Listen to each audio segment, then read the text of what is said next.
चलिए, ये क्वेश्चन था आपके पास, ये 2024 का है हमारे पास क्वेश्चन। क्या लिखा हुआ है वो थोड़ा सा देखिए। हमारे पास रिएक्शन दिया हुआ है 2HI, ये H2 और I2 में ब्रेक हो रहा है। अब हमारे पास कंसंट्रेशन ऑफ HI दे दिया हुआ है, तो कंसंट्रेशन दे दिया हुआ, कंसंट्रेशन को नहीं बोल सकते कि ये कितने टाइम्स चेंज हो रहा है। ये कंसंट्रेशन ये कितने टाइम चेंज हो रहा है? 1 टाइम चेंज हो रहा है, 2 टाइम्स। ये हमारे पास कितने टाइम चेंज हो रहा है? ये अगर हमारे पास 10 to 30 है, यहाँ पे अगर 4 कर देंगे 30, ये हमारे पास क्या है 7.4। अब इसको 30 को डिवाइड कर दो 7.5 से, वही नंबर हो जाएगा ना, इसको लिख सकते ना 30 × 10 to power -4, तो 30 नीचे 7.5, 15 तिया 75, ये हमारे पास क्या जाएगा 5, 15 दूना 30, अब ये 0.5 और यहाँ पे हमारे पास 2, 5 चौक 20, 4 टाइम्स हो गया। तो ये 2 टाइम्स चेंज कर रहे हैं, तो रेट हमारे पास कितने टाइम से चेंज हो रहा है? कंसंट्रेशन का पावर कितना रखेंगे? क्या करना था? यही तो करना था, ऑर्डर ऑफ रिएक्शंस खत्म। रिएक्टेंट के बेसिस पे ऑर्डर आ गया हमारे पास 2।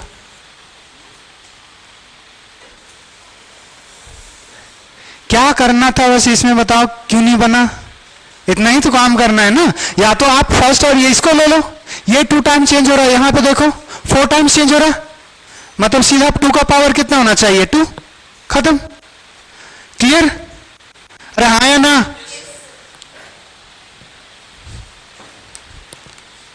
रिएक्शन दिया हुआ आपके पास, बोला हुआ मैकेनिज्म दिया हुआ, ओवरऑल ऑर्डर ऑफ रिएक्शंस, बात ये फास्ट है स्लो है। फिर हमारे पास रेट इसके लिए लिख सकते हैं। ये हमारे पास अगर रेट की बात करेंगे तो हमारे पास क्या आएगा K into concentration of NOBr2 R into concentration of NO। गौर से देखो हमारे पास NOBr2 नहीं है, ऊपर हमारे पास NO है, तो हमें क्या चेंज करना है? NOBr को रिप्लेस करना है।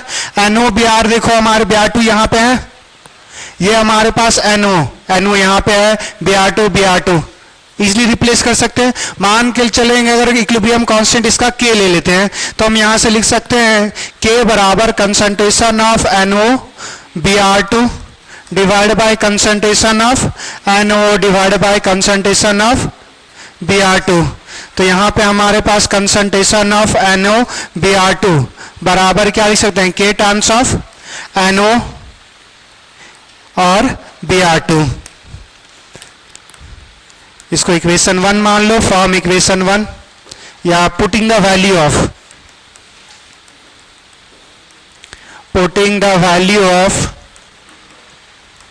NOBr2, इसका अगर वैल्यू पुट करेंगे इन इक्वेशन 1 में हमारे पास क्या है?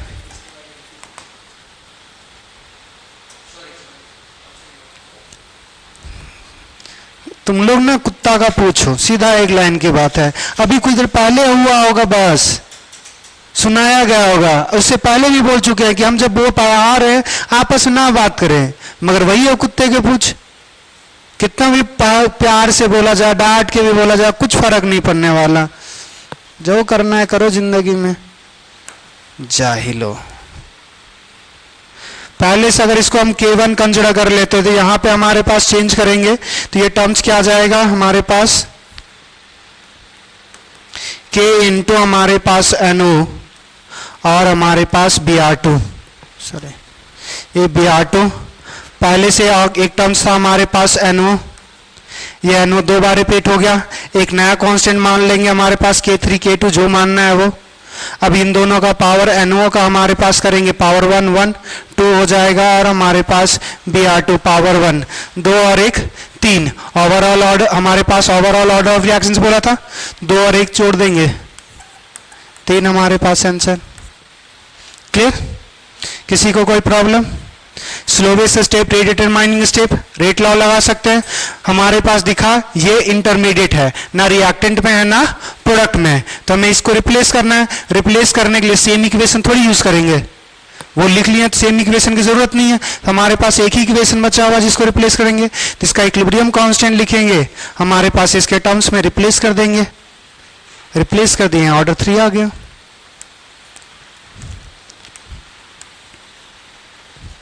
अब इस क्वेश्चन का देखिए, हमारे पास x और y दिया हुआ है, तो यहां से अच्छा लिखा हुआ x and y first order with respect to x and zero order with respect to y। Examine the data and calculate the ratio of numerical value of m into l। ठीक है, यहां पे बता दिया हुआ है कि अगर हम आप रेट लिखोगे, rate is equals to k into concentration of x into concentration of y के बेसिस पे लिखोगे। यहां पे x के रिस्पेक्ट में हमारे पास जीरो ऑर्डर है, सॉरी x के respect x and y first order with respect to x, तो x के रिस्पेक्ट में पावर 1 आ जाएगा, और हमारे पास जीरो है y के रिस्पेक्ट में। क्लियर, ये पहले से दे दिया हुआ, और उसके बेसिस पे हमसे पूछा हुआ है ये l और m यहां पे गायब कर दिया, calculate the numerical value of m and l, मतलब हमारे पास रेशियो बोला, सॉरी m और l का रेशियो ले लेना। चलिए अब देखिए हमारे पास क्या क्या करेंगे। पहला तो हमारे पास जब भी हम कंसंट्रेशन y का चेंज करेंगे उस पर रेट पे कोई इंपैक्ट नहीं पड़ेगा। चलो यहां से देखो, अगर कंसंट्रेशन हम यहां पे कितने टाइम्स कर रहे हैं, 4 टाइम्स, इसका कंसंट्रेशन कितने बार चेंज करे कोई फर्क, तो ये हमारे पास रेट कितने टाइम्स हो जाएगा, 4 टाइम्स। रेट जो हमारे पास है फर्स्ट ऑर्डर के रिस्पेक्ट में, तो इसके अगर 4 टाइम्स होगा तो m का वैल्यू कितना आ जाएगा, 4 इंटू m बराबर लिख सकते हैं डायरेक्ट 4 ही, क्योंकि m इंटू 10⁻³ है ना, तो अगर ये 4 टाइम्स है तो हमारे पास m का वैल्यू कितना आ जाएगा, सॉरी 8 आ जाएगा ना, सॉरी ये हमारे पास 4 टाइम्स है, नहीं ठीक तो है, हमारे पास फर्स्ट ऑर्डर ही है ना, तो इसका पावर 1 ही रहेगा। अगर 4 टाइम चेंज कर रहे हैं तो 4 ही टाइम चेंज होगा, तो यहां पे इसका 2 4 जा, हमारे पास 4 टाइम्स करना, 8 से डिवाइड करेंगे तब हमारे पास 4 आएगा ना, सॉरी माय मिस्टेक। तो m का वैल्यू कितना आ गया, 8। अब हमारे पास l का वैल्यू निकालना है। यहां पे हमारे पास देखो, ये अगर हमारे पास 8 आ गया, या तो अगर तुम्हारे पास ये कॉम्प्लिकेशन लगता है तो फर्स्ट और इसका ले लो। ये कितने टाइम्स हमारे पास हो रहा है, 2 टाइम चेंज हो रहा है, तो ये भी कितने टाइम चेंज होगा, तो l का वैल्यू कितना आ गया। तो अगर हमारे पास m बाय l की बात करेंगे तो m का वैल्यू 8, l का वैल्यू 0.2।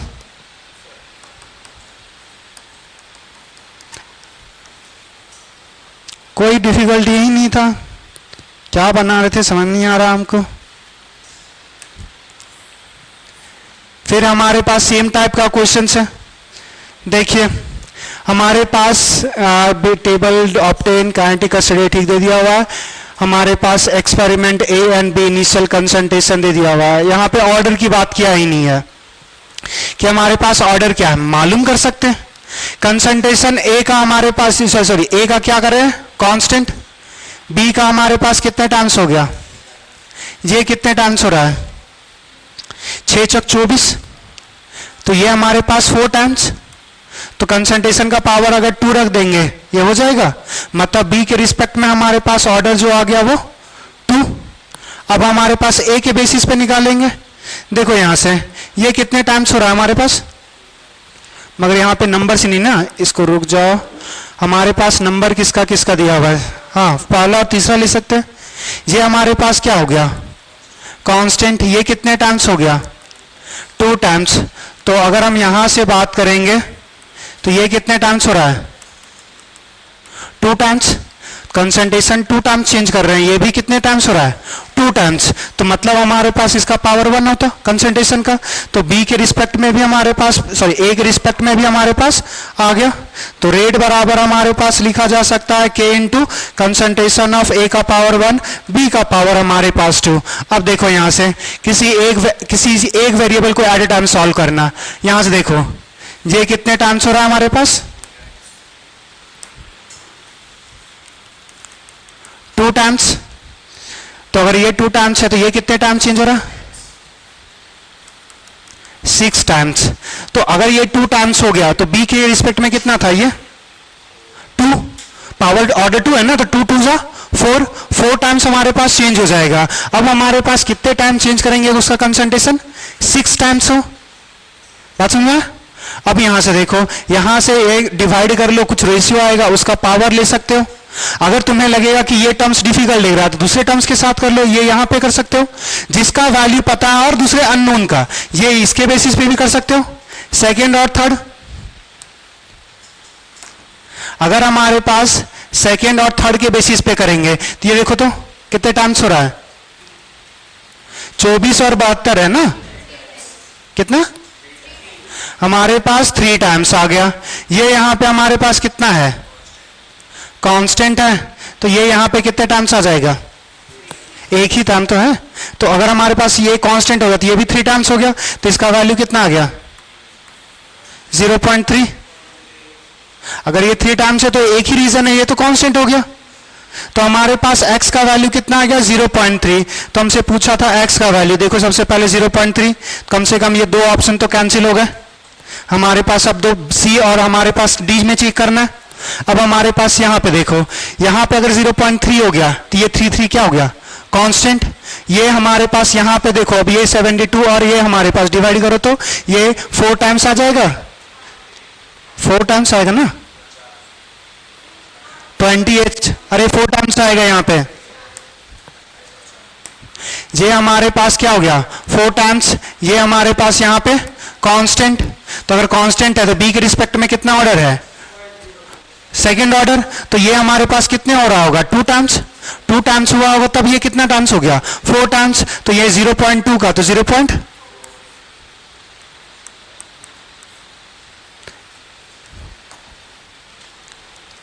क्लियर? नहीं आया? कैसे क्या करे तुम लोगों का? हमारे पास सबसे पहले ऑर्डर पता किए, तो ये डाटा हमारे पास देखोगे दो, हमारे पास ये फर्स्ट सेकंड थर्ड का डाटा दिया हुआ, उसके बेसिस पे पता कर लो ऑर्डर। तो हमने सबसे पहला क्या किया कि यहां से देखो, ये बी का कंसंट्रेशन क्या किया है? कांस्टेंट। बी का नहीं, यहां पे हमारे पास, यहां पे पहला लेके चलते हैं, ये पहला ए का कांस्टेंट रखे, तो ए के कारण अगर कांस्टेंट है तो इसके कारण हमारे पास रेट चेंज नहीं होगा क्योंकि कंसंट्रेशन चेंज ही नहीं कर रहे। बी का कितना टाइम्स कर रहे हैं? 0.1 से 0.2, कितने टाइम्स हो गया? 2 टाइम्स। 2 टाइम्स हुआ तो यहां पे कितना टाइम्स आया? 4 टाइम्स। तो हमारे पास क्या होता है? ये कंसंट्रेशन का पावर ही तो होता है। तो अगर ये 2 टाइम्स का अगर 4 टाइम्स हो रहा है तो मतलब इसका पावर कितना हुआ होगा? 2। तो अगर 2 किए होंगे तभी तो रेट 4 बार चेंज हो रहा है। तो ये हमारे पास बी के बेसिस पे पता चल गया रेट सेकेंड ऑर्डर है। अब हमारे पास फिर से देखें कि हमारे पास यहां से देखो फर्स्ट और थर्ड में बी अगर कांस्टेंट है, फर्स्ट और थर्ड में हमारे पास देखो ए क्या हो रहा है? 2 टाइम्स हो रहा है।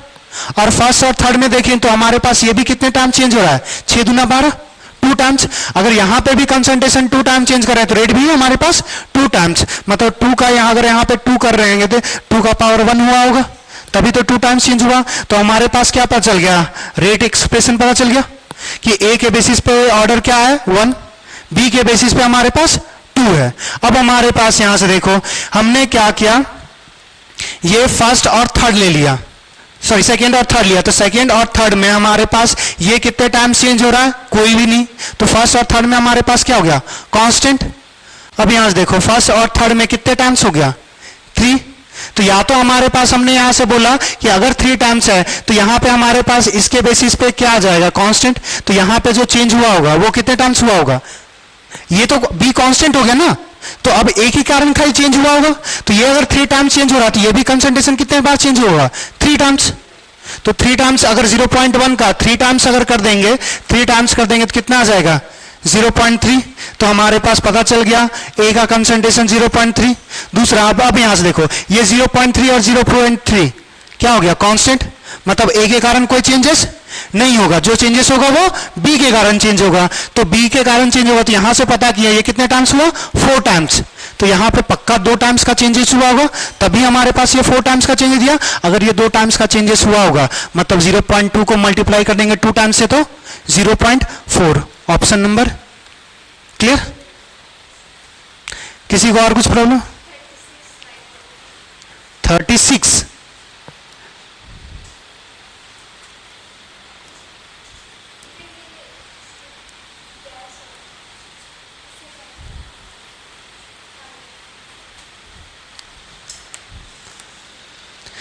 क्या दिया हुआ, if volume of reaction mixer is suddenly reduce to 1/3 of initial volume, पहले कुछ कंसंट्रेशन होगा, उसका वॉल्यूम क्या कर दिया हमने 1/3, the reactions rate will becomes x time of the original value, original reactions rate, the value of x. कुछ नहीं करना कि अगर हमारे पास वॉल्यूम सडनली 1/3 कर देंगे तो रेट कितने टाइम चेंज होगा, वही बोला कि x टाइम चेंज होगा तो x का वैल्यू बोला हो। तो यहां से देखो हमारे पास ये कैसा रिएक्शन है, एलिमेंट्री रिएक्शंस, तो लॉ ऑफ मास एक से लिखो या रेट लॉस लिखो, दोनों एक्सप्रेशन सेम आएगा। तो हमारे पास रेट बराबर ऐसा लिख सकते हैं K into concentration of A into concentration of B, दोनों का पावर क्या आएगा, क्लियर।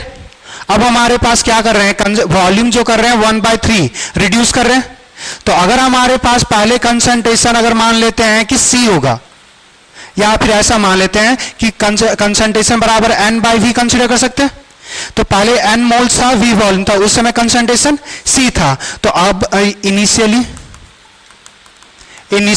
अब यहां से क्या कर रहे हैं, फाइनल कंसंट्रेशन क्या हमारे पास पता कर रहे हैं, नंबर ऑफ मोल्स तो वही रहेगा, वॉल्यूम क्या कर रहे हैं V/3।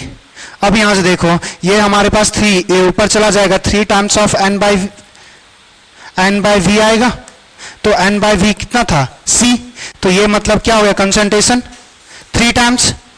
अगर वॉल्यूम रिड्यूस करेंगे तो कंसंट्रेशन बढ़ेगा, वो कंसंट्रेशन कितने टाइम्स बढ़ा, 3 टाइम्स, तो यहां पे 3 से कितना हो जाएगा,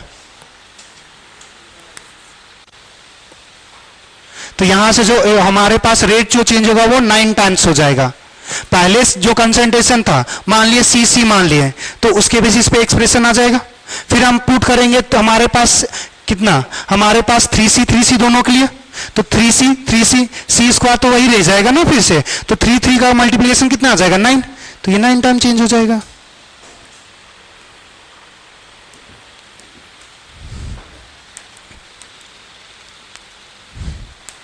रिएक्शन दिया हुआ है for equation for the given is rate expression दे दिया हुआ, the concentration of A is kept the same but that of B is double, then what will be happen to rate itself.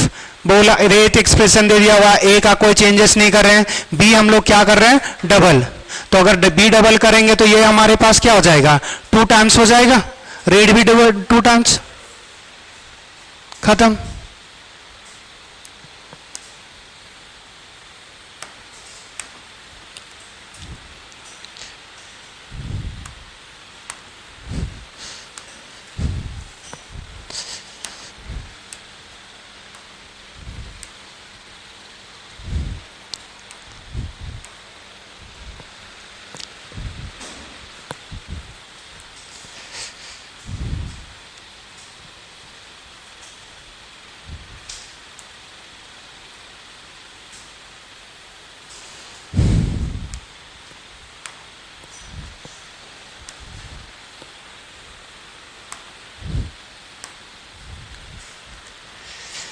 अब हमारे पास जो भी था अभी तक जो पढ़ रहे थे वो डिफरेंशियल फॉर्म था। गौर से देखो रेट जो हमने लिखा हुआ था याद करो, एवरेज रेट लिखते थे, इंस्टेंटेनियस जनरली इंस्टेंटेनियस रेट की बात करते थे, वहां पे डी के एक्सप्रेशन में लिखते थे dA/dt dB/dt, स्टोकोमेट्रिक जो होता था रिसिप्रोकल लेते थे, तो वो क्या था डिफरेंशियल फॉर्म। अब हमारे पास जो देखेंगे वो इंटीग्रल फॉर्म देखेंगे। अब उसमें हमें जो पढ़ना है वो 0 ऑर्डर पढ़ना है, फर्स्ट ऑर्डर पढ़ना है, मगर हम लोग 0 ऑर्डर, फर्स्ट ऑर्डर और एक देखेंगे जनरल ऑर्डर, मतलब n ऑर्डर रहेगा, तो उसके लिए हमारे पास एक्सप्रेशन। तो सबसे पहले हम लोग काइनेटिक स्टडी करेंगे 0 ऑर्डर के लिए। तो 0 ऑर्डर जो पढ़ेंगे तो मान रहे हैं कि एक रिएक्शंस होगा, लेटर रिएक्शंस, एक रिएक्शंस हमने माना ए से हमारे पास जो चेंज हो रहा है वो हमारे पास प्रोडक्ट में चेंज हो रहा है। तो अगर ए से हमारे पास प्रोडक्ट में चेंज हो रहा है तो रेट हमारे पास 2 तरीके से लिख सकते हैं। रेट हमारे पास एक तो रेट लॉ एक्सप्रेशन से लिख सकते हैं। अब इसमें मान रहे रिएक्शन से एलिमेंट्री है तो हमारे पास सीधा सिंपली क्या लिख सकते हैं कि ए का पावर हमारे पास कितना आ जाएगा। अच्छा एलिमेंट्री नहीं मान रहे, ये जो कितने ऑर्डर का रिएक्शन है तो ए का पावर कितना होगा। एक डिफरेंशियल फॉर्म आपने पढ़ा था, क्या पढ़ा था, हमारे पास माइनस dA/dt क्या पढ़ा था? तो ये भी हमारे पास लिख सकते हैं, ये रेट लॉस है, ये हमारे पास जो हमने रेट क्या पढ़ा था, रेट ऑफ डिसअपरेंस और अपरेंस के बेसिस पे, ये डिफरेंशियल फॉर्म हो गया, ये रेट लॉ के बेसिस पे एक्सप्रेशन हो गया, दोनों एक ही चीज रिप्रेजेंट कर रहा था, क्या? रेट। अब यहां से हम लोग इसको चेंज करेंगे, इंटीग्रेशन करेंगे।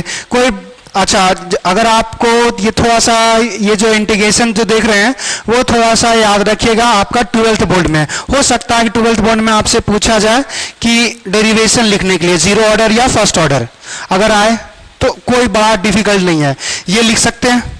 इसके बाद सिंपल सा इंटीग्रेशन है, कोई बड़ा डिफिकल्ट नहीं है। क्या क्या है देखो, यहां से अगर हमारे पास इसको अरेंज करेंगे, इसी को अरेंज करेंगे तो a का पावर अगर जीरो होता है, किसी का पावर जीरो तो उसका वैल्यू 1, लिखो या ना लिखो कोई फर्क। यहां पे हमारे पास क्या आ गया, माइनस, इसको कंसंट्रेशन का टर्म्स हटा लिखे, हमारे पास हटा के सिर्फ dA लिख रहे हैं, माइनस तो माइनस ही रहेगा dt। अब हम लोग क्या कर रहे हैं, ये दो वेरिएबल्स का हमारे पास है डिफरेंशियल फॉर्म, इसको अलग अलग करें ताकि इंटीग्रेट कर पाए। सेम ही, अगर दोनों एक ही टर्म एक ही साइड रहेगा तो इंटीग्रेट कभी भी पॉसिबल नहीं होगा। तो हमारे पास यहां से इधर मल्टीप्लाई करें तो ये हमारे पास k dt। अच्छा, इससे पहले आपको एक छोटा सा चीज बताना है वरना ये फिर छूट जाएगा।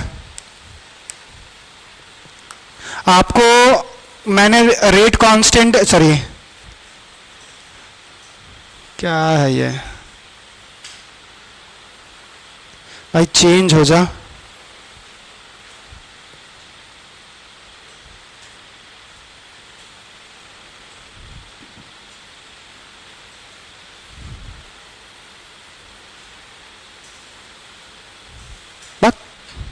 कोई ना, पहले सेकंड स्लाइड देख लेंगे। हमारे पास अब देखना है यूनिट, जो हमने बताया नहीं, unit of rate constant, unit of rate constant. आप रेट बराबर पढ़ते थे, रेट बराबर क्या पढ़ते थे, k इंटू कंसंट्रेशन ऑफ ए। अब हम लोग जो रिएक्टेंट की बात कर रहे हैं वो मान लेते हैं कि ओवरऑल जो रिएक्शंस है वो ए पे डिपेंड कर रहा है और उसका ऑर्डर हमारे पास n है। अब अगर हम यहां से यूनिट की बात कर रहे थे, यूनिट की रेट का, अगर हम रेट का ऑर्डर रेट का अगर यूनिट की बात करेंगे तो आपने क्या पढ़ा था, मोल पर लीटर पर सेकंड पढ़ा था, इनटू के। यहां पे हमारे पास ये कंसंट्रेशन है, कंसंट्रेशन है तो ये हमारे पास क्या आ जाएगा, मोल पर लीटर, इसका पावर क्या होगा हमारे पास n। अब अगर हम यहां से k बराबर लिखना चाहेंगे तो ये हमारे पास क्या आ जाएगा, ये डिवीजन में चला जाएगा, ये हमारे पास मोल पर लीटर पर सेकेंड डिवाइड बाय क्या हो जाएगा हमारे पास मोल पर लीटर, इसका होल का पावर कितना था n। अब ये टर्म्स अगर ऊपर जाएगा तो यहां पे मोल का पावर क्या आ जाएगा m, n था, ऊपर जाएगा तो माइनस n, तो ये हमारे पास क्या हो गया, मोल का पावर 1 माइनस n। लीटर का जो होगा वो कितना, माइनस n, ऊपर जाएगा तो प्लस n, -1 आ जाएगा। सेकेंड का तो नीचे था नहीं, उसमें कोई चेंजेस नहीं आएगा। तो ये हमारे पास रेट कांस्टेंट का जनरल यूनिट हो गया। ये अलग अलग रेट, अलग अलग ऑर्डर ऑफ रिएक्शंस पे अलग अलग आएगा। तो अगर हम लोग पहला बात करते हैं 4 zero order reactions, that is n बराबर 0। जीरो ऑर्डर करने का मतलब जो यहाँ पे पावर होगा वो हमारे पास जीरो ओवरऑल। तो अगर जीरो आ जाएगा तो यहाँ पे हमारे पास k का यूनिट जो आएगा, मोल का पावर क्या आ जाएगा, यहाँ पे मोल का पावर 1 ही बचेगा, 1 माइनस 0 मतलब 1 मोल। यहाँ पे देखो 0 माइनस 1 पर लीटर, ये तो सेकेंड का कुछ होगा ही नहीं। 4 n बराबर 1 मतलब फर्स्ट ऑर्डर की अगर बात करेंगे तो ये मोल -1 प्लस 1 0, ये भी 0, तो k बराबर क्या आएगा पर सेकेंड। 4 n बराबर अगर 3 की बात करेंगे, 3 की बात करेंगे तो ये 1 माइनस 3 -2 मोल पर स्क्वायर। हमारे पास यहां पे 2 माइनस 1 बचेगा, सॉरी 3 की बात कर रहे थे, 3 माइनस 1 तो हमारे पास 2 बचेगा पावर प्लस में, और सेकेंड का तो सेकेंड होगा, क्लियर? आपको हो सकता है कि किसी भी ऑर्डर का जनरल या तो बोलेगा कि जनरल ऑर्डर एक्सप्रेशन लिख दो हमारे पास रेट कांस्टेंट का जो यूनिट होगा वो जनरल एक्सप्रेशन में टर्म्स में लिखने बोलेगा, या फर्स्ट ऑर्डर का क्या होगा, सेकंड ऑर्डर का क्या होगा, या थर्ड ऑर्डर, कोई भी रैंडम ऑर्डर का आपसे यूनिट पूछ सकता है, तो लिख लीजिए। उसके बाद आगे देखेंगे इंटीग्रल फॉर्म वाला।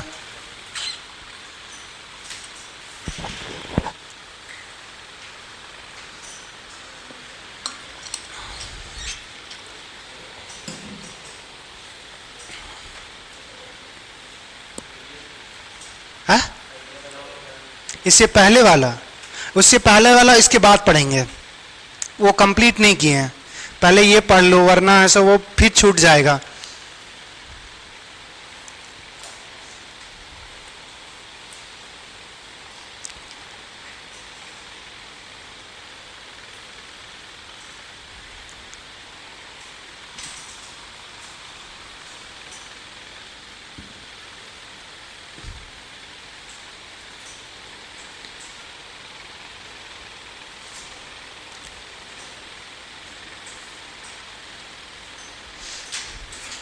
और जो नीचे जाते हैं जाइए, मगर टाइम पे आइए और पहला हमारा नाम मत लीजिए।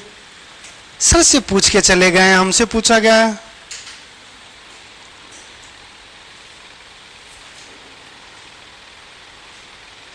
तो लात खाने वाला काम ना कीजिए।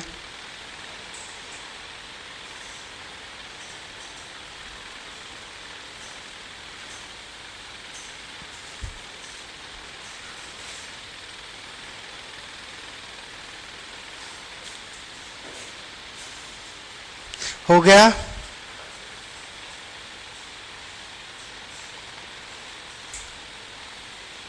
तब बावन बाबू सब बढ़िया? क्या कर रहे हैं नीचे? कुछ तो कर रहे थे। अरे इतना दिन से पढ़ा रहे, हमको पता है ना कौन क्या कर सकता है। हो गया? जल्दी करें।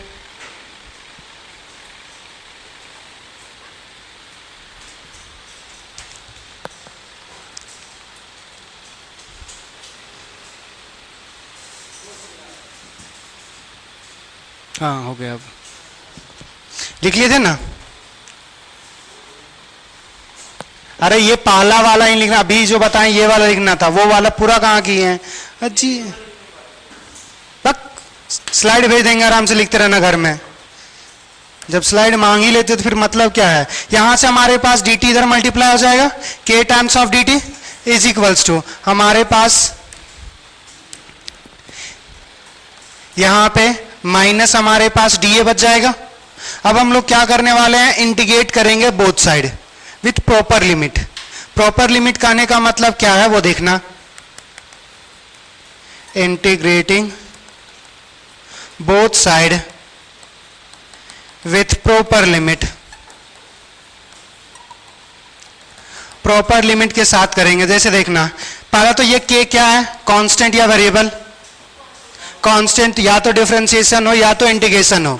हमारे पास कांस्टेंट बाहर निकाला जा सकता है, हमारे पास dt is equals to minus बाहर हमारे पास यहाँ पे d है। अब देखो हमारे पास time t is equals to 0, time t is equal to 0 पर कंसंट्रेशन जो ले रहे हैं वो a नॉट ले रहे हैं, मतलब इनिशियल कंसंट्रेशन हो गया। a नॉट जो हो गया वो initial concentration, t is equal to 0 मतलब इनिशियल, रिएक्शन स्टार्ट नहीं हुआ है। और t हमारे पास एट टाइम t, कोई टाइम t होगा जिसपे इसका कंसंट्रेशन जो होगा वो 80 होगा। तो a नॉट क्या है? इनिशियल कंसंट्रेशन या concentration at time is equals to 0। 80 क्या है? Concentration of a at time t। अब यहां से देखें, अगर हमारे पास इंटीग्रेट करेंगे तो आपको पता है dx का इंटीग्रेशन क्या था? x। तो यहां पे हमारे पास dt है, इधर कोई वेरिएबल नहीं है, तो इसका पावर हम मानते हैं क्या? 0। तो 0 पे एक पावर बढ़ाएंगे और जितना डिनोमिनेटर में जितना पावर था उसमें 1 ऐड करेंगे। तो यहां पे कुछ नहीं है तो मतलब पावर 0। आपने पढ़ा था ना कि x टू पावर n होगा और dx के बेसिस पे इसको इंटीग्रेट करेंगे तो x का पावर n+1 होगा और n+1 से डिवाइड करोगे। अब यहां पे क्या है कि यहां पे dx की जगह dt है, तो DTR इधर कोई टर्म्स नहीं है टी का, मतलब वो टी का पावर हम 0 मान सकते हैं, और 0 मानेंगे तो 0 में अगर एक पावर हटाएंगे तो वो टर्म्स आ जाएगा टी, और 0 + 1, तो 1 नीचे लिखे या ना लिखे कोई फर्क पड़ेगा ही नहीं हमारे पास। अब यहां से लिखेंगे हमारे पास ये आ जाएगा टी, टी में हमारे पास lower limit 0, upper limit T.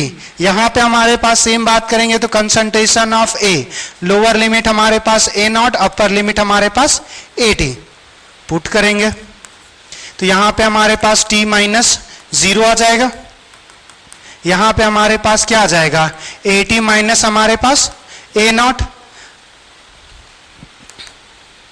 अच्छा यहां पे हमारे पास K छूट गया ना, K मल्टीप्लाई में था, तो यहां पे हमारे पास क्या आ जाएगा KT, माइनस से मल्टीप्लाई कर देंगे तो हमारे पास क्या बचेगा A0 - AT। अब देखो AT को इधर ले आओ, बहुत बड़ा T लिख दे रहे हैं हम बेस में, AT, तो AT बराबर हमारे पास क्या लिख सकते हैं A0 - यही है हमारे पास फर्स्ट लॉग जीरो ऑर्डर का expression, integral form, where AT concentration of A at time t, A0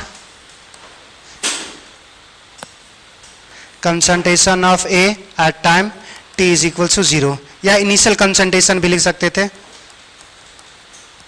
initial concentration के हमारे पास रेट कांस्टेंट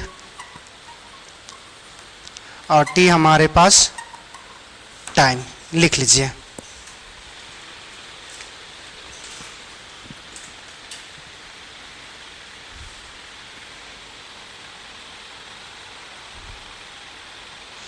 तब आशीष बाबू आपका 1 दिन 2 दिन कुछ डॉट लिए थे, उसके बाद खत्म हो गया पूरा।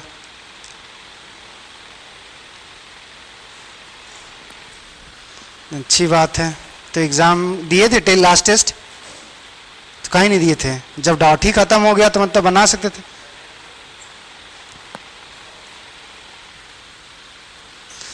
अब तबीयत खराब है तो क्या बोले हम, ऐसा थोड़ी बोलेंगे कि जिस दिन जेई होगा उस दिन का तबीयत खराब हो जाएगा तो नहीं देने आओगे, ये सब तो थोड़ी नहीं बोलने वाले हम।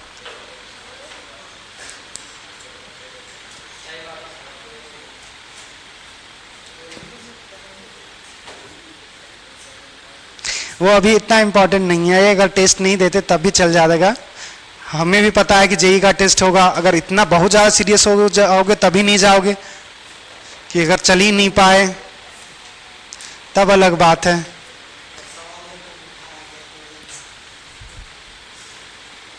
वो तभी आएगा जब आप मेहनत नहीं कीजिएगा, बैठे बैठे सोचिएगा कि ये प्रसाद आके हमारे झोली में भगवान गिरा दे, तो कुछ लोगों के साथ तो कदापि नहीं होने वाला। कुछ लोगों के साथ हो जाता है ना, कभी ए मार दिया तो सारे आंसर ए ही आ जाता है, तो उसको हटाना पड़ेगा ना। और कुछ लोग वैसा ही सोच रहे कि हम जो मारेंगे वही आंसर आएगा। वही लोग हैं जो ड्रीम 11 में सोचते हैं कि आज लगाए हैं 3 करोड़ रुपया आज हम ही को मिलेगा, और लास्ट में पता चलता है कि जो लगाए थे वो भी नहीं आया।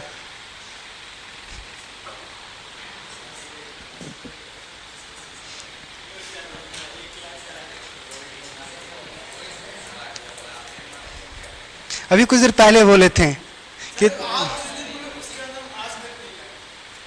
कुछ नहीं, लिख लिए रे।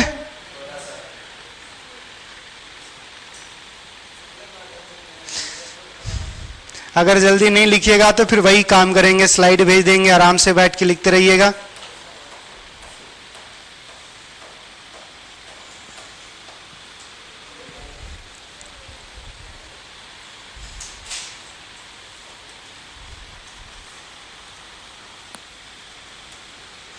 हो गया। नेक्स्ट अब हम लोग देखेंगे जीरो ऑर्डर का हाफ लाइफ। हाफ लाइफ क्या होता है? आदमी को 100 साल जी रहा, 50 साल हो गया, क्या उसका हाफ लाइफ? यहां पे हाफ लाइफ बोलेंगे कि जब हमारे पास रिएक्शंस 100% कंज्यूम ना हो, अगर मान के चले 100% कंज्यूम हो जाए मतलब हमारे पास कंप्लीट हो गया, तो मतलब 50% कंज्यूम हो जाए, कि जब हमारे पास वो टाइम जिसमें हमारे पास रिएक्शन जो होगा वो या तो 50% रिएक्टेंट से प्रोडक्ट में कन्वर्ट हो जाए या तो 50% बचा रह जाए। बचा हुआ 50% मतलब 50% कंप्लीट हो चुका है। तो वो टाइम जिसमें हमारे पास रिएक्शंस 50% रिएक्ट होने के लिए बचा हुआ है या फिर 50% रिएक्टेंट से प्रोडक्ट चेंज हो चुका है, यही होगा हमारे पास हाफ लाइफ। क्लियर? चलिए, तो अब हम लोग देखने वाले हैं half life.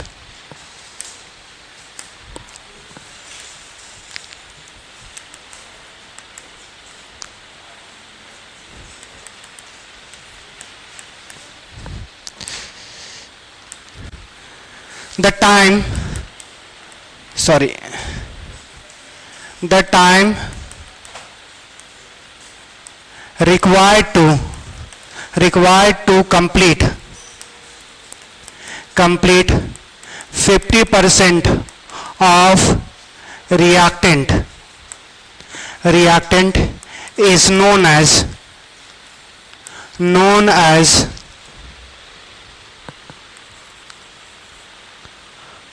half life of reaction.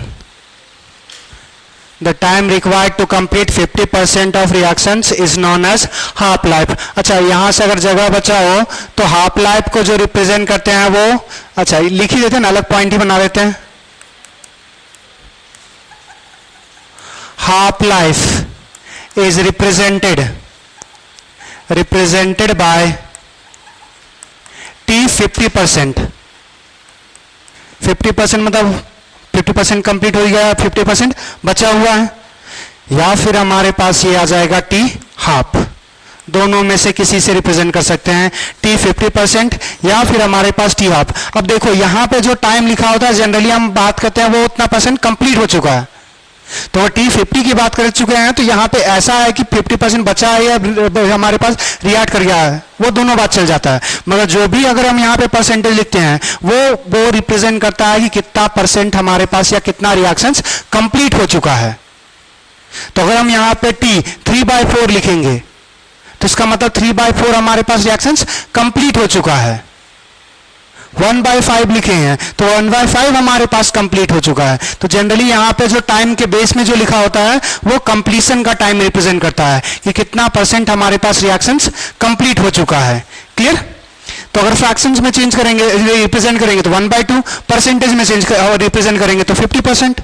अब देखो अगर हम यहां से बात करेंगे जीरो ऑर्डर के लिए, for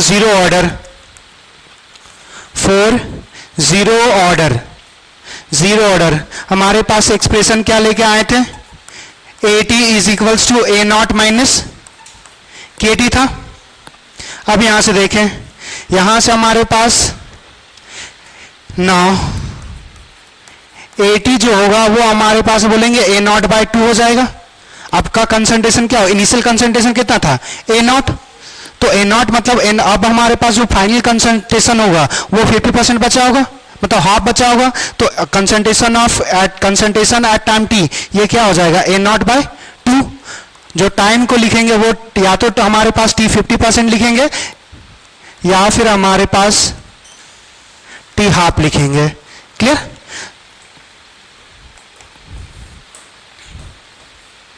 sorry, for half life now हमारे पास AT की जगह क्या आ जाएगा A0/2। A0 तो A0 है माइनस K, T की जगह अब आ जाएगा 1/2।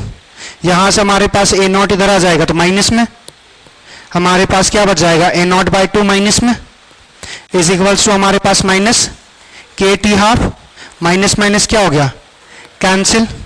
तो हमारे पास लिख सकते हैं T half is equals to A0/2 के, यही फॉर्मूला आ गया। अब देखो यहां से हम लोग ऐसा भी तो बोल सकते हैं कि जो T हाफ होगा वो डिपेंड करेगा इनिशियल अमाउंट ऑफ रिएक्टेंट, कि जितना इनिशियल अमाउंट होगा उसके डायरेक्टली प्रोपोर्शनल, अगर वो कम है तो उसका हाफ लाइफ कम होगा। तो इस चीज को थोड़ा सा समझें।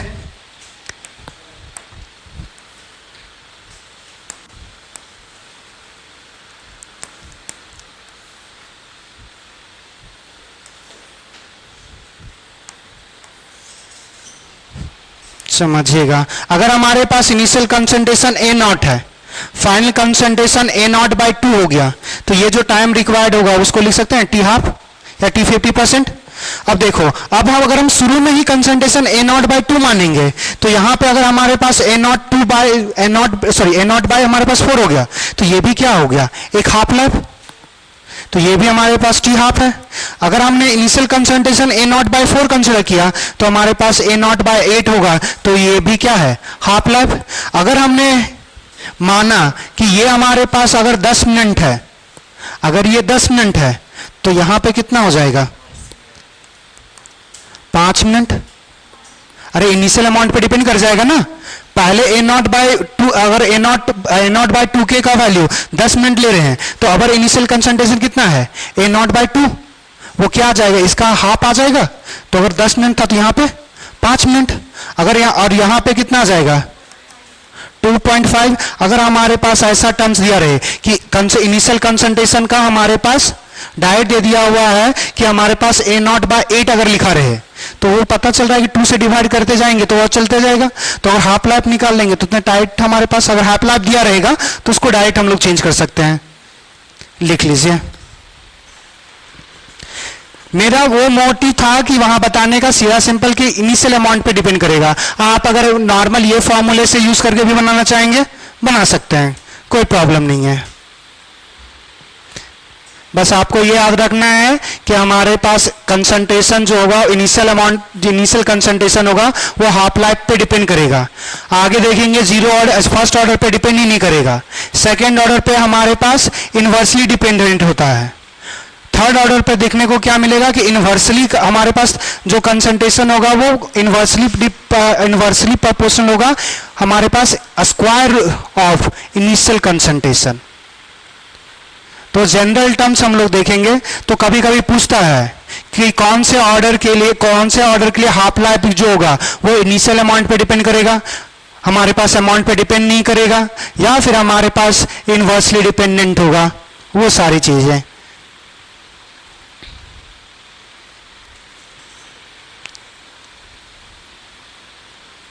एक लिख ही लो, काम आ सकता है कभी। एक point,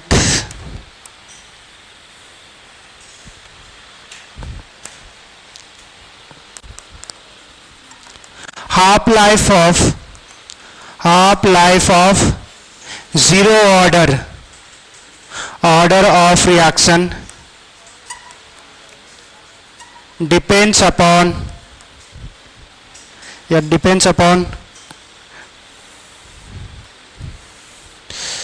half life of zero order of reaction is directly proportional to initial concentration। चलिए,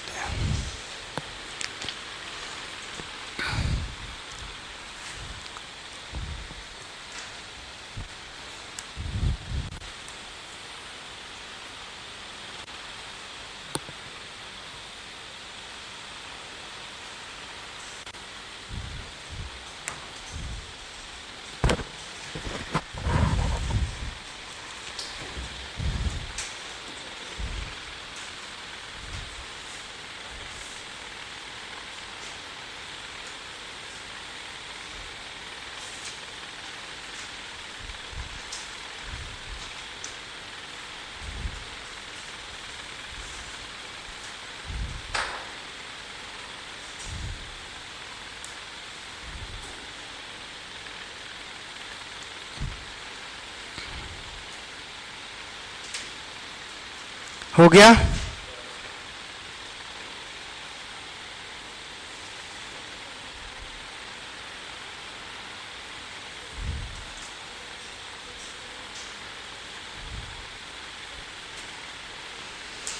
चलिए अब आगे देखेंगे हमारे पास जीरो ऑर्डर में हमारे पास क्या कुछ प्रॉब्लम है। जीरो ऑर्डर में हम लोग देखेंगे दो डिफरेंट टाइम, अगर डिफरेंट टाइम इंटरवल दिया हुआ है तो उसमें हमारे पास उसके बीच का रिलेशन, कि अगर मान के चलो कि हमसे पूछा हाफ लाइफ और हमारे पास टी 50% और टी 75% के बीच रिलेशन बताओ, या टी 90 और टी 10% के बीच का रिलेशन बताओ, तो उस केस में कैसे निकालेंगे वो देखो।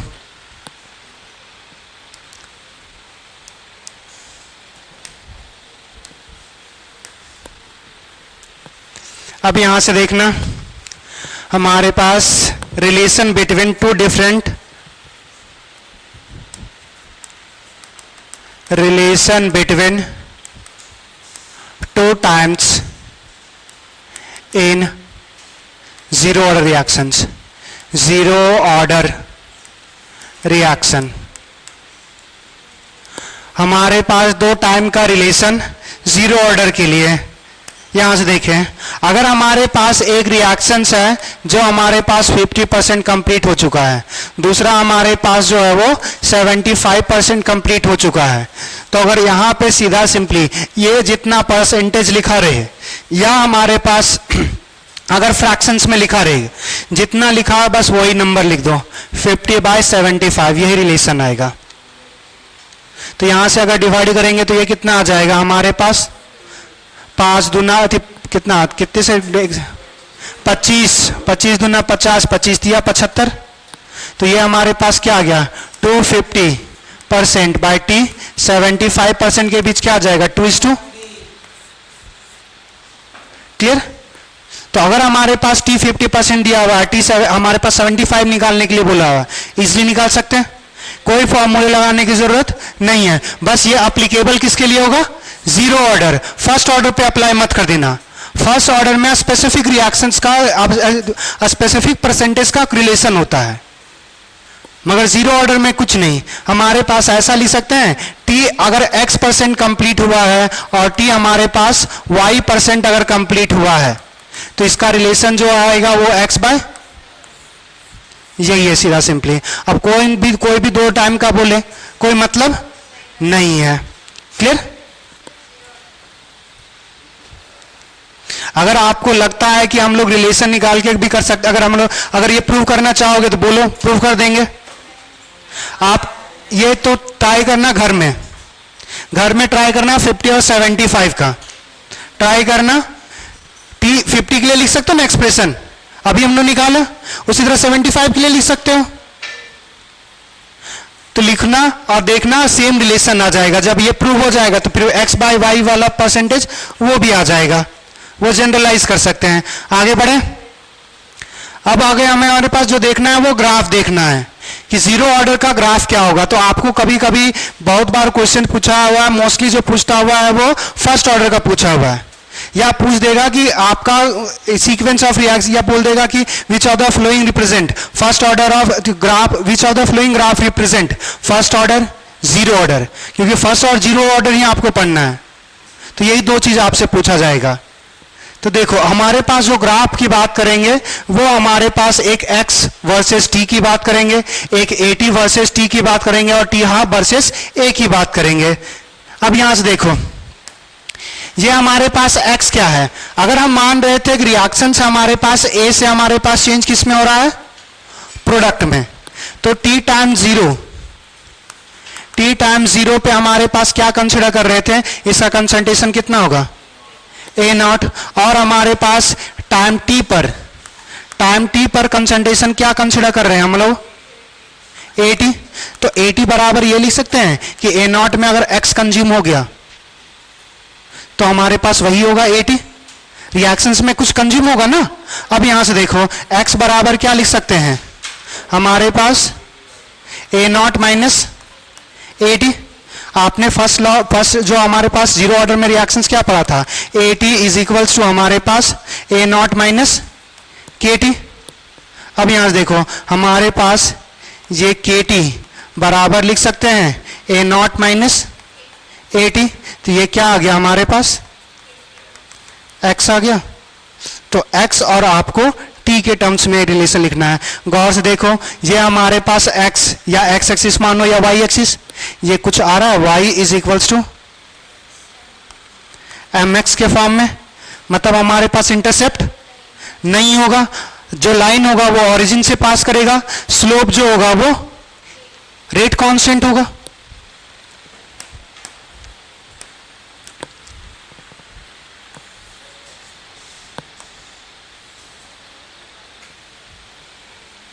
तो यहां से पहला तो स्ट्रेट लाइन आएगा। अब स्ट्रेट लाइन आप ड्रॉ कर लो, बस ये पासिंग थ्रू कहां से होगा, ऑरिजिन। और इस केस में इसका जो हमारे पास स्लोप आएगा, स्लोप जो होगा वो के बराबर। इस लाइन पे हमारे पास एक्स एक्सिस में हमने क्या रखा था, टाइम, और वाई एक्सिस पे क्या है हमारे पास, एक्स। और एक्स अगर हमारे पास बोलेगा तो ये एक्स क्या है, concentration which is consumed by reactions. X हमारे पास कंज्यूम हुआ था ना,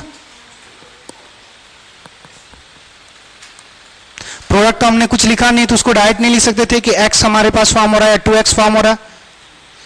तो अगर लिखना भी चाहोगे तो उसके टर्म्स में लिख सकते थे कि हमारे पास ये कंसंट्रेशन ऑफ प्रोडक्ट है, मगर छोड़ दो। दूसरा अब हमारे पास देखना, ये हमारे पास जो है वो अगर बात कर रहे हैं AT वर्सेस T का, तो कुछ नहीं, आपको बस फॉर्मूला लिखना है। AT देखो हमारे पास क्या था, AT इज इक्वल्स टू हमारे पास A0 माइनस KT। अब देखो यहां से AT अगर हम y मान ले, ये A0 फिक्स है मतलब कांस्टेंट, C हमारे पास M, और ये आ गया स्ट्रेट लाइन का इक्वेशन। स्ट्रेट लाइन ये A0 क्या होगा, इंटरसेप्ट कौन सा एक्सिस का, y एक्सिस। एक्सिस पूछ रहा है तो C बोल रहा है, वाह। हमारे पास m स्लोप मतलब फिर से एक स्लोप आ जाएगा, स्लोप जो होगा वो नेगेटिव आ जाएगा, मतलब डिक्रीजिंग कर्व होगा हमारे पास। और ऐसे भी देखो कंसंट्रेशन हमारे पास A का टाइम के साथ क्या होगा, घटेगा ही। तो इस केस में हमारे पास ये क्या है, टाइम, ये हमारे पास क्या है, AT। तो ये जो हमारे पास लाइन जो आएगा,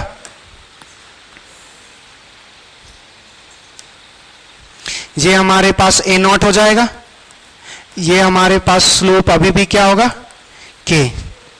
तीसरा अगर हम बात करेंगे टी हाफ का, टी के रिस्पेक्ट, A के रिस्पेक्ट में, A कुछ नहीं हमारे पास, A0 कंसिडर कर सकते थे इसको। अब यहां से देखो हमारे पास क्या था formula, t half is equals to A0 by हमारे पास 2K। अब देखो हमारे पास टी हाफ और A0 के बीच करना है, तो ये हमारे पास टी हाफ जो हो जाएगा वो y मान सकते हैं, ये 1/2 हमारे पास स्लोप आ जाएगा 1/2K, और हमारे पास A0 क्या आ जाएगा, x। आप उल्टा भी ले सकते थे, x बराबर हमारे पास लिख सकते थे my, जैसे आपको मर्जी करे, मगर आपने सुना y is equal to mx plus c, तो उसी के बेसिस पे हमने लिख दिया।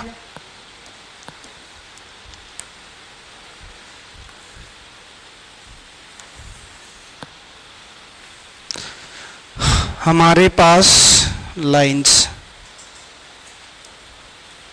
ये भी ओरिजिन से पास करेगा, और जैसे जैसे हम A का कंसंट्रेशन बढ़ाते जाएंगे टी हाफ बढ़ते चला जाएगा, क्योंकि वो डायरेक्टली प्रोपोर्शनल था, स्टेटमेंट भी हमने लिखवाया था। तो ये हमारे पास क्या है, X क्या है हमारे पास, कंसंट्रेशन, कंसंट्रेशन ऑफ रिएक्टेंट मतलब A0, और ये हमारे पास क्या है, y axis half life, half life T half, और यहां पे जो हमारे पास स्लोप आएगा वो आ जाएगा 1/2K का, लिख लीजिए।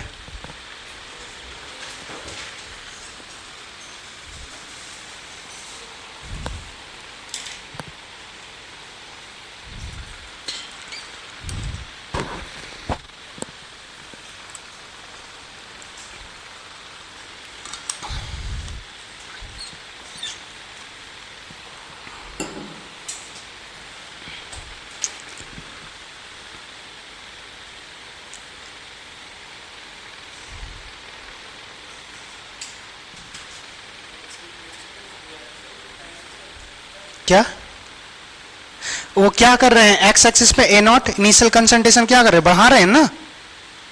तो अगर A0 बढ़ाएंगे तो हमारे पास क्या होगा, T0 सॉरी टी हाफ बढ़ेगा, अरे इनिशियल अमाउंट हमारे पास अगर कुछ होगा, जैसे हमारे पास वो घटा रहे थे, जैसे अगर हम यहां से ले ले, यहाँ पे ए नॉट, यहाँ पे ए नॉट बाय हमारे पास 2, तो अगर इनिशियल अमाउंट घटा रहे थे तो हमारे पास क्या होगा, टाइम घटेगा, और बढ़ाएंगे तो क्या होगा, बढ़ेगा। लिखवाए थे टी हाफ लाइफ जो होगा वो इनिशियल कंसंट्रेशन के डायरेक्टली प्रोपोर्शनल होगा।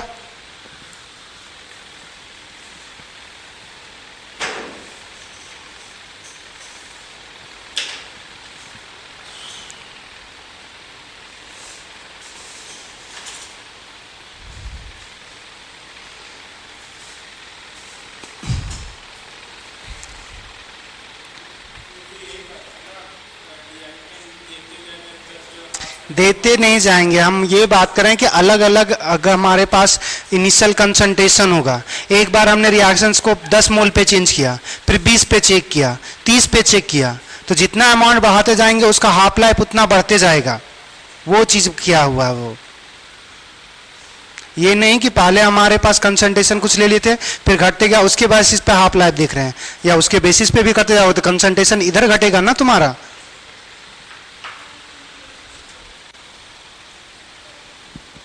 हो गया, थोड़ा जल्दी कीजिए।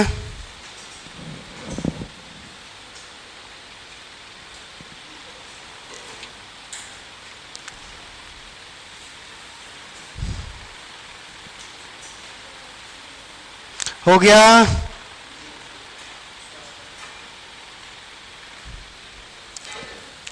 चलिए देखिए यहां पे क्वेश्चन ही दिया हुआ डायरेक्ट।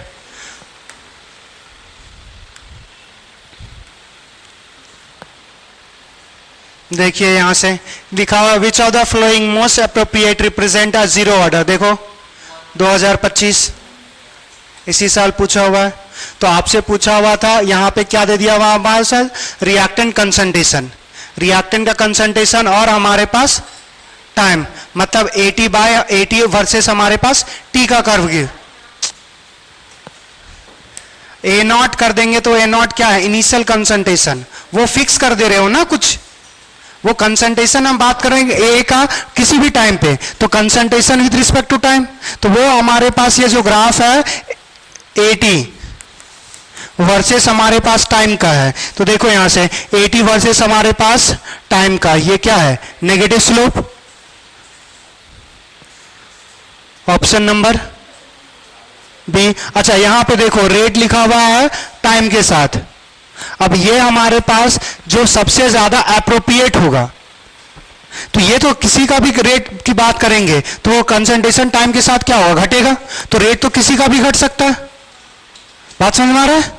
तो ये देख के हम नहीं पता कर सकते कि ये जीरो ऑर्डर का है या नहीं है, मगर हम ये देख के जरूर बता सकते हैं।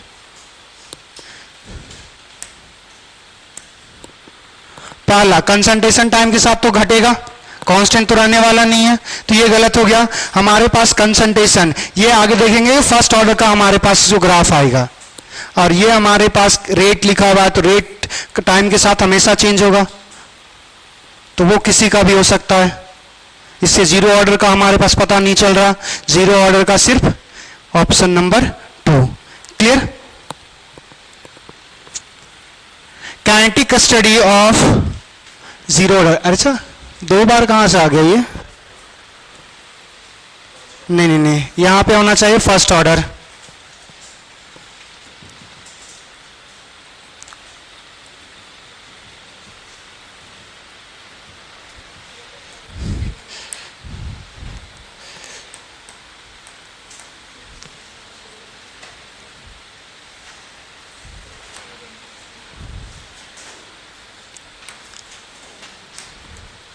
Kinetic study of first order reactions, तो सेम एक्सप्रेशन से स्टार्ट करेंगे। हमारे पास अगर रेट की बात करेंगे, फिर से वही कि एक रिएक्शन है ए से हमारे पास किस में चेंज हो रहा होगा, प्रोडक्ट में। अगर प्रोडक्ट में चेंज हो रहा होगा तो रेट बराबर हमारे पास क्या लिख सकते हैं, हमारे पास change in concentration D A by हमारे पास डीटी। दूसरा हमारे पास रेट लॉ के बेसिस पे रेट क्या लिख सकते हैं, के इनटू, अब यहां पे ए का पावर क्या आ जाएगा, क्लियर। अब वहां से फिर से रीअरेंज करेंगे, वहां पे ए का पावर 0 हुआ था, ए गायब हो जा रहा था। अब ए हमारे पास गायब नहीं होगा, जो हमने सेम काम किया था वही सेम काम करेंगे, उसके अलावा कुछ चेंजेस नहीं करने वाले हम लोग। तो यहां पे हमारे पास क्या आ जाएगा, minus d a by d t is equals to k, concentration वो हटा दे रहे हैं, वो ब्रैकेट सिर्फ ए लिख रहे हैं। क्लियर? अगर आप लिखना चाहते हो तो लिखते रहना, कंटिन्यू कर सकते हो, उससे कोई प्रॉब्लम नहीं है। फिर से क्या करेंगे, अब यहां से देखो ए का टर्म्स और ए का टर्म्स है, तो उसको एक साइड रखेंगे, माइनस हमारे पास डी ए बाय हमारे पास ए आ जाएगा, और इधर के टाइम्स ऑफ डी टी। अब फिर से इंटीग्रेट करेंगे विथ प्रॉपर लिमिट,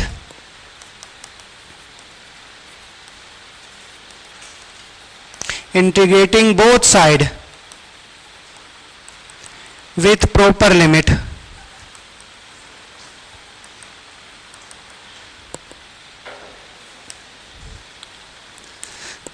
तो लिमिट हमारे पास क्या आ जाएगा, माइनस डी ए बाय हमारे पास है, फिर से वही बात करेंगे, हमारे पास A naught at time T is equals to 0, हमारे पास फिर A T at time T is equals to हमारे पास के, बाहर निकल जाएगा, फिर डी टी, ए नॉट होगा टी इज इक्वल्स टू 0 पर, और हमारे पास ए टी होगा एट टाइम टी पर।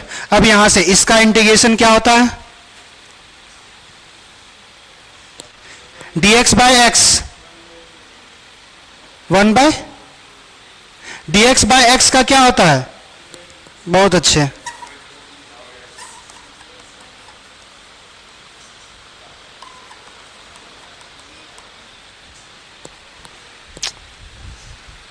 x टू पावर n, इसके बेसिस पे नहीं करते, इसका डायरेक्ट फॉर्मूला होता है। अगर x का पावर n हमारे पास और ये dt हमारे पास dx रहेगा, इसका इंटीग्रेशन करते तब x का पावर हमारे पास n प्लस 1 और हमारे पास x माइनस 1 सॉरी प्लस 1 करेंगे।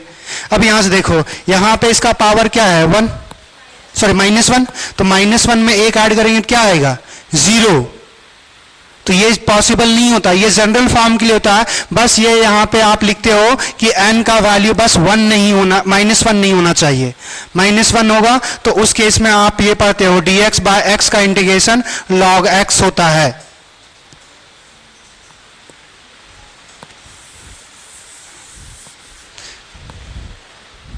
और इधर हमारे पास एज यूजुअल नॉर्मल, यहां तो t dt है, t का टर्म्स नहीं, t का पावर 0 मतलब लास्ट वाले टर्म्स में जैसा हमारे पास इंटीग्रेशन t आ जाएगा, एक बार 0 पुट करेंगे और एक बार t। अब हमारे पास एक्सप्रेशन क्या आ जाएगा, हमारे पास log अपर लिमिट हमारे पास at, लोअर लिमिट हमारे पास a नॉट, अच्छा इसमें माइनस था हमारे पास, इज इक्वल्स टू हमारे पास t का एक बार वैल्यू t पुट करेंगे, एक बार 0, डायरेक्ट t लिख दे के टी, माइनस मल्टीप्लाई कर देंगे, टर्म्स क्या हो जाएगा उल्टा, ये पावर में चला जाएगा ना, पावर में चला जाएगा तो हमारे पास ये टर्म्स आ जाएगा log a नॉट बाय हमारे पास A T is equals to हमारे पास के टी। अब देखो अगर log यहां पे जो होगा वो क्या होगा हमारे पास बेस e, तो बेस e को अगर बेस 10 से चेंज करना है तो कितने से मल्टीप्लाई करेंगे 2.303, ये log अब हमारे पास बेस 10 में चेंज हो जाएगा, a नॉट बाय हमारे पास ए टी, यहां से हमारे पास k नीचे ले आते हैं या t नीचे ले आओ कोई मतलब नहीं, तो ये हमारे पास t बराबर ये एक्सप्रेशन आ जाएगा। अब देखो यहां से दूसरा एक और काम करने वाले हैं, जितने हमारे पास न्यूक्लियर रिएक्शंस होते हैं, न्यूक्लियर रिएक्शंस होते हैं वो सारे के सारे फर्स्ट ऑर्डर और रिएक्शंस फॉलो करते हैं, जितने भी न्यूक्लियर रिएक्शंस होंगे वो फर्स्ट ऑर्डर रिएक्शंस फॉलो करेंगे। तो आपको फिजिक्स में भी और केमिस्ट्री में भी थोड़ा सा न्यूक्लियर रिएक्शंस के बारे में जानना है, फिजिक्स में और डिटेल में पढ़ना है, केमिस्ट्री में यहाँ पे न्यूक्लियर रिएक्शंस के बारे में पढ़ना है। तो अगर हमारे पास 4 न्यूक्लियर रिएक्शंस यहां से देखो हमारे पास जो यहाँ पे टर्म चेंज हो जाएगा वो log बेस e, at मतलब हमारे पास जो कंसंट्रेशन पता करेंगे, जिसे ये हमारे पास अमाउंट पे लिखते हैं, n मतलब अमाउंट एट टाइम t, जो न्यूक्लियर डिकम्पोजिशन हो रहा होगा, जैसे हमारे पास कोई यूरेनियम है या कुछ और है, तो इसमें अगर हमारे पास वो रेडियो एक्टिव है, तो जितने भी रेडियो एक्टिव होंगे वो फर्स्ट ऑर्डर रिएक्शंस फॉलो करेंगे। तो फर्स्ट ऑर्डर रिएक्शंस फॉलो कर रहे थे, यहाँ पे कंसंट्रेशन मान रहे थे एट टाइम टी एटी को, यहाँ पे हमारे पास अमाउंट मान रहे हैं, एन मतलब एन टी मतलब अमाउंट एट टी, और हमारे पास एन नॉट जो होगा वो हमारे पास आ जाएगा initial amount is equals to हमारे पास के टी। अब लॉग अगर हटाएंगे तो उधर हमारे पास ई के पावर में चला जाएगा, तो इसको लिख सकते हैं n t divide by n not is equals to e to power हमारे पास के टी।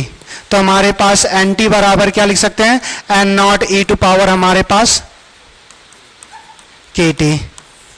ये आ गया फॉर न्यूक्लियर रिएक्शंस। इससे क्वेश्चंस आता आगे देखेंगे। एन टी क्या था हमारे पास, अमाउंट